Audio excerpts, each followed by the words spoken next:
Mr. President, esteemed teachers and all the listeners, Assalamu alaikum.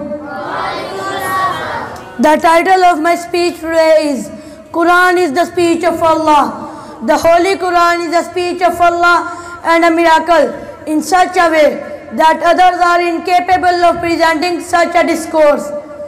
Quran introduces itself to be a miracle and by way of challenge says, أعوذ بالله من الشيطان الرجيم بسم الله الرحمن الرحيم قل إن اجتمعت الإنس والجن على أن يأتوا بمثل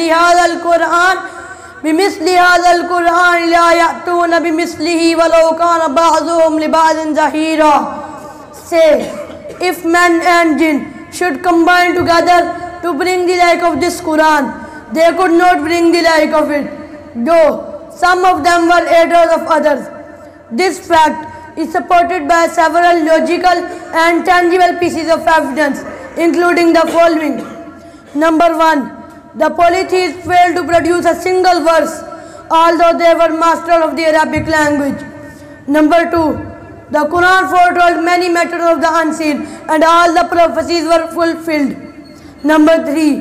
When one reads the book of Allah, he goes into a state of peace and tranquility, unlike the human speeches or writings.